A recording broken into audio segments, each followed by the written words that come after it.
shit splat. Stop letting this shit slide and get your lick back. And get your lick back. Get your lick back. If a nigga owe you something, ain't no chit chat. Better stay up out the way, don't get your shit splat. Stop letting this shit slide and get your lick back. And get your lick back. I feel like I'm JX. J-Way. I'm a perfectionist. Adderall got me restless. I'm gone. Run with a wild crew, they get reckless. Young boy, come up off that neck. Give me Into that. the trends. See you, Lee, be the best. Good evening and welcome to another episode of Corner to Copa.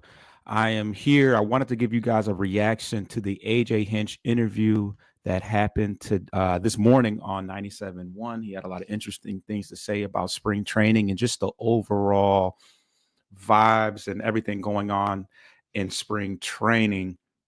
First and foremost, before I get into that, we had the Tigers have a spring breakout game with all their up and coming players. We had the number one farm system, the most players within the top 100. We have 6 players in the top 100, and you'll get to see all of them. Well, some of them I think have advanced out of the top 100. I think Jackson Jobe won't be playing because you get to see him every couple days in the actual games. But other than that, you're going to see everybody from McConaughey, Max Clark, Jaden Ham, Dyron Lorenzo, Hayu Lee.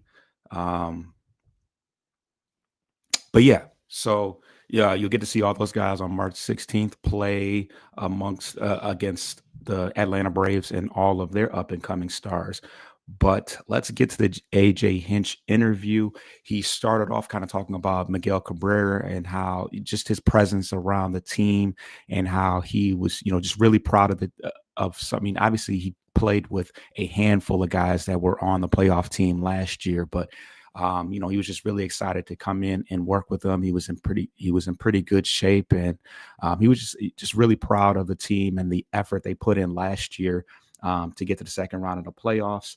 And he's been working with Cole Keith. Obviously, Miguel Cabrera played some first base at the tail end of his career, and obviously it's been a work in progress. And AJ kind of talked about that and how there was just some technical things from a first baseman standpoint, not just fielding balls that are hit towards him, but just little adjustments like on pickoffs and just positioning, just technical things that obviously Cole Keith is an athlete. He played second base, but just, it's going to take a little bit for him to adjust to some of the, just the placement that he needs to be an everyday first baseman. So he's kind of seen him bump his head a little bit in spring training, but he's certainly convinced that he's going to be a good player once he's comfortable.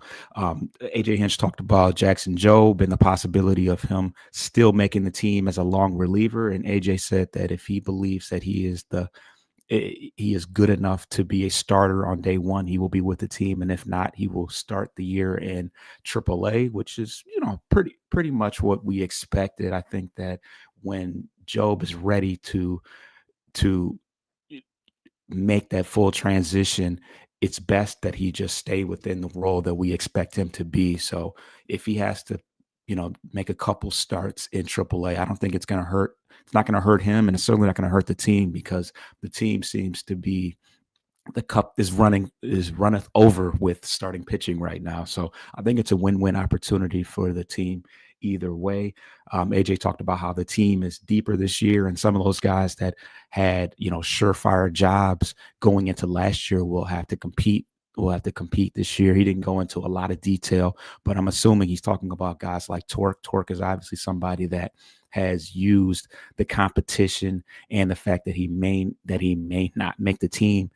He's used that as fire to make adjustments and improve, and he's done just that. He's having a really great spring, and AJ kind of talked about some of the adjustments that he's made in his stance and his swing. So he seems to be really pleased with him, and hey, not too much.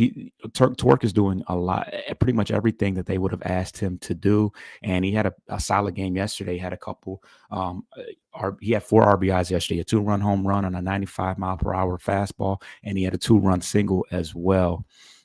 AJ talked about how he's been hitting the ball to all fields, so it's looking very good for Torque.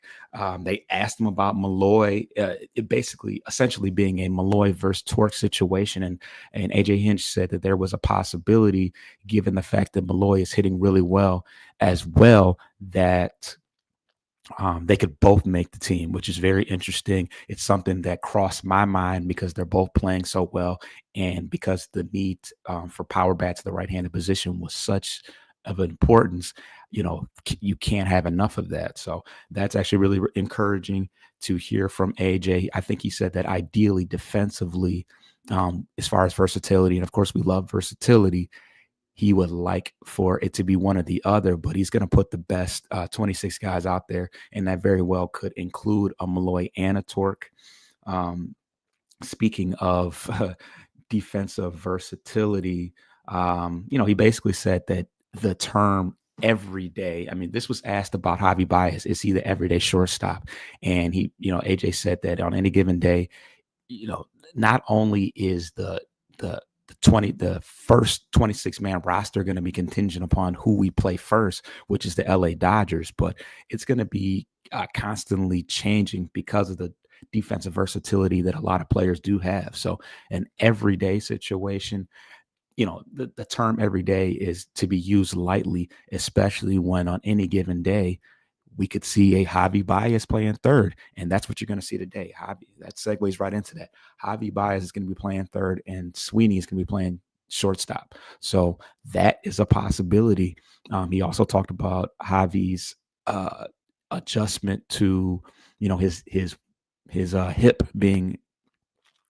uh, being surgically repaired, and how he's mentally and physically better off now that he's aware that he does have full range of motion. He's already taken some pretty big cuts. He's dived for balls. He's fully recovered, and we're going to see what he looks like at the hot corner. Obviously, shortstop has been, obviously third base has been kind of a question mark. Nobody has really came in and taken that position over, especially with Vierling out.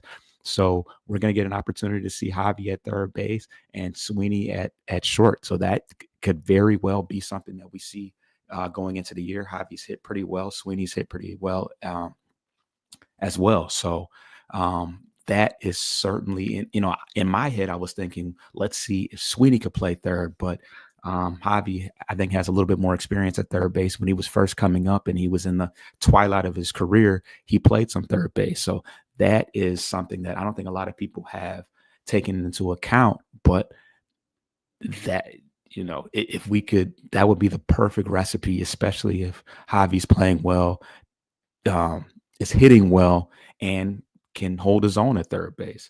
But yeah, he talked about just the defensive versatility and how any given day, there could be a number of different combinations. He talked about the outfield a little bit, and how he's being cautious with Perez, especially because Perez is having some back issues, and I think they were about to get him back onto the field, but they're going to be more cautious just for the simple fact that Vierling is already out. They can ill afford to rush Perez back because they are already kind of thin at the outfield position, with Meadow still waiting for his arm, the nerves to fire up.